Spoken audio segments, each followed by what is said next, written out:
Yeah, Marc Kestecher was on the call, ESPN Radio, for Dubs and Mavs last night. Where did you go to school, Mark? And thank you for coming on. You're welcome, gentlemen. I am a Syracuse University guy, but I was at the Big 12 tournament to broadcast a couple of weeks ago. So, K-State's in my wheelhouse, but I'm not betting against Izzo in March, ever. So, heck of a game. Yeah, I am actually betting against Izzo in March, but can I just get 30 seconds on my new man crush, Marquise Noel of Kansas State? Yes. He gives anyone that's 5'8", supposedly, just a dynamo. Holy cow. Mark, we have been obsessed here in the Bay Area with what those who follow the NBA outside of our area think about this version of the Warriors, because this has been so different and an odd year, even coming off yet another championship. So what's your read on their viability as a contender this year? Well, I would say outside of the Bay Area, I think most people feel like, well, you know what? It was a heck of a run for a championship last year. The young guys who were replacing some of the key bench veterans last year just weren't ready. Nobody has any idea why they can't perform on the road versus home. And even though the West, is seemingly up for grabs, probably not going to be the Warriors' year. But, jumping in and parachuting in yesterday, gave me a whole different view, and hopefully we relayed that nationally.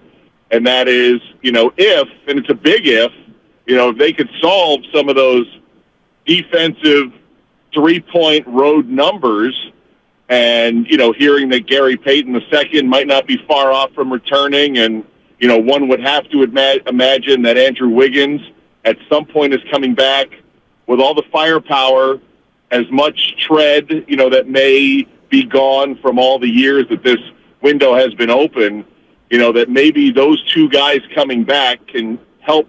I don't know if transform is the right word, but, turn it around on that end of the floor, that all of a sudden, when you start looking at these matchups, especially if you can avoid the play-in, you feel you got a puncher's chance, in the big tournament starting in the middle of April.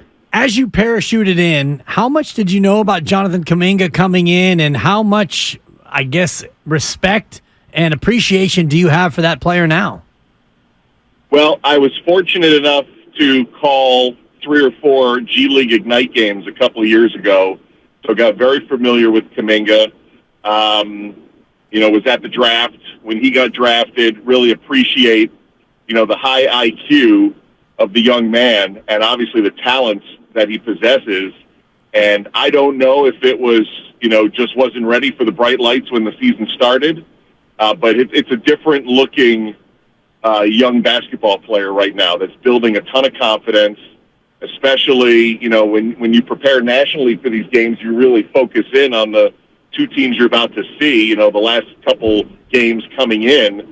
And so we've seen, 3 terrific games in a row from him, and you could sense that confidence. And I worked with Corey Alexander last night, who is big on the prep scene.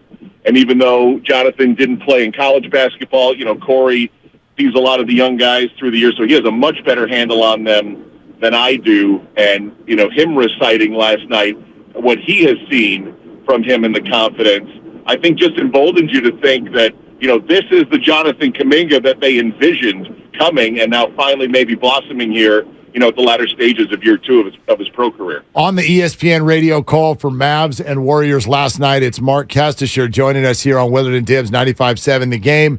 Mark, we've sort of had a bit of a conversation about the controversial call that Mark Cuban is protesting at the end of the game. But before we get into any back and forth on it, I'd just love to hear your perspective on the play.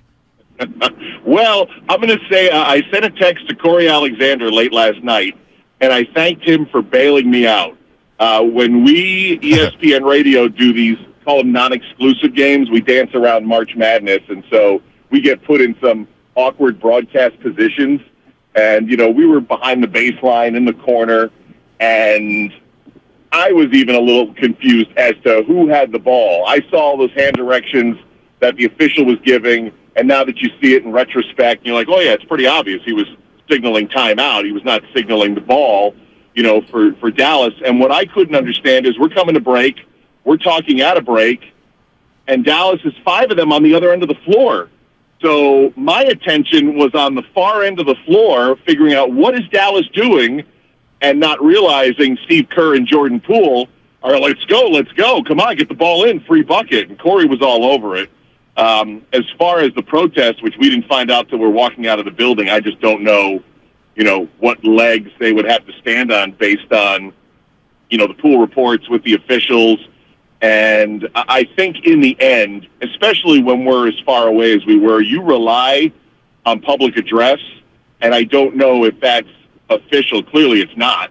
But I clearly heard Dallas ball, and so with the Mavericks bench being on the far end, maybe that's what they heard. They went gospel. They start drawing up a play. But it does not excuse, if you think it's your ball, to not at least have an inbounder and a guy to inbound to on the Warriors' end of the floor. That part is unforgivable. Yeah. We've seen the 5-out offense work, but the 5-out defense, I don't know if it's ever worked before, Mark. That's resulted in a quick 2 points every time. I've never seen it. I said that on the air. I said, I've seen a lot of basketball. I have never seen anything like this, especially at this level. And it's crazy. And, you could say, it came down to that bucket. But when there's 252 points scored in a game, I have a hard time looking at, I guess that would be 0.85%, not even 1% of the entire total. Luka Doncic, such a great player, volume shooter, but the constant complaining and crying, is he at a spot now, Mark, where he needs to get over it and become kind of a grown-up in the association?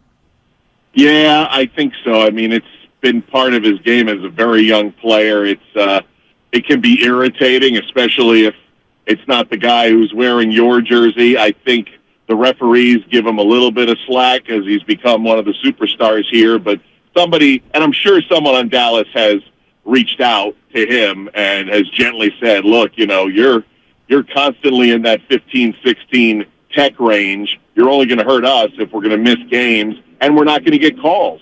The refs are, they won't give you as much slack as they may. You can't. There are times. There was one last night. I can't remember because you're right. There were so many possessions in the game where it was so clear and obvious that it was an out of bounds that had no chance that it was going to be Dallas ball, and he complained vociferously on that one going down floor. So you lose all your credibility. It's like the boy who cried wolf when you do it every single time, especially when I don't even need replay to see that it wasn't a controversial call. Mark, what is your list of Western Conference teams that are viable threats to make the NBA Finals? Western Conference. Well, we put Denver in their category because they've had such a terrific season, and they might have a 3-time MVP on their roster. After that, look, Memphis was a clear number 2 for me until everything that happened with Ja Morant. He had a quick return, as we've seen. He's back to action last night. I do think, though, that the Steven Adams injury and the fact that he had a 4-week reevaluation period when we thought maybe he was coming back quickly is concerning. Backup center also got lost for the year with an Achilles injury recently. So there's some concerns for me with Memphis. Sacramento's been a great story. You guys obviously know Mike Brown well. He's a terrific coach. Took over a really good young roster, and then the label's going to be, but they've never been there. And I don't know if that's a fair label, but it's accurate. It's going to be the first time around for those guys. And then after that, it's everybody's got a shot. It's amazing. I've never seen so many teams with a glut. I call it the sea of Western Conference mediocrity. And they're good teams, but they've had, for whatever reason, mediocre seasons, and we can pencil in Kevin Durant, for his 30 and 10 if you want, but I still need to see it with that team because he really hasn't done it for a long period of time yet. So for me, it's big-time question mark after Denver, and I still even have some questions with Memphis and Sacramento. Yeah, I think that's all fair. You're listening to 95.7 The Game, KGMZ FM and HD1 San Francisco, always live on Twitch, YouTube, and the free Odyssey app. Mark, just one for me as a Syracuse alum.